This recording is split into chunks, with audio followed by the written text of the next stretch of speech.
you mentioned in your LinkedIn profile, you said, what book would I want with me if I was stranded on a desert island? One, that's a great question. I actually thought to myself, I have a small library in my house. I love to read. My team knows that. Tons of books all over my office. And I thought, pick one.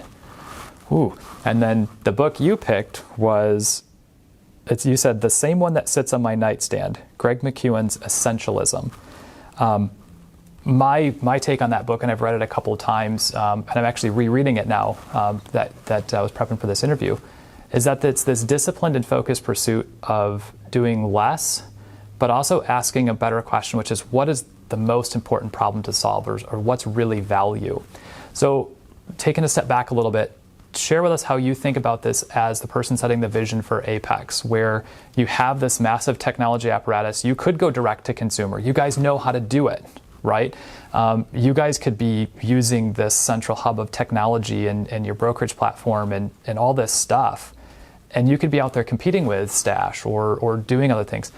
When you guys right now could go anywhere with your technology platform, how are you making these decisions? How are you filtering through the noise and getting down to what you believe is really the problems that Apex is best suited to solve, and the things that you believe are the right place and the right intersection for you guys to be at? So yesterday I had a town hall meeting. So we're now at roughly 450 employees. And at the end, we get a solicited questions that I'll ask or answer on the fly. And one of the questions, which I thought was a really smart question, was, what's my biggest challenge? And what is the thing that keeps me up at night? And it ties to essentialism. There's no shortage of opportunities. Like you said, okay, we could go direct to consumer. We could go after the institutional business. We could continue to double down on fintech. We could push into advisory. I mean, there's no shortage of opportunities. And the biggest challenge, to your point, is cutting through what, and by the way, they're all opportunities.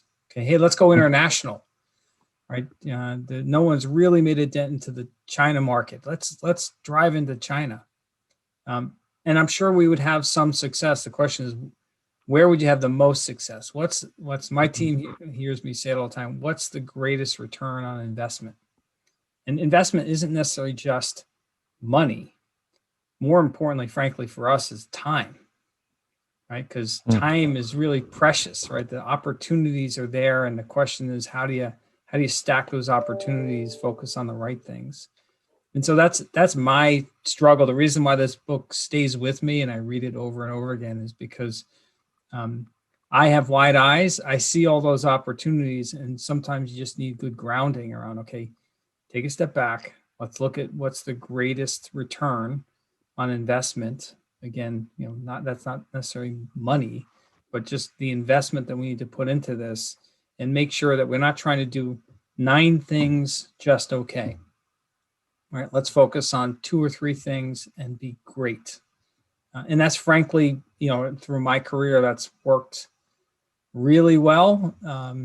And I think it's really worked well in my 6-ish years at Apex, which is really kind of, okay, let's focus on 1, 2, 3 things, get them done, get them great, not good, not okay, but great. And then we'll get on to the next 2 or 3 things after that.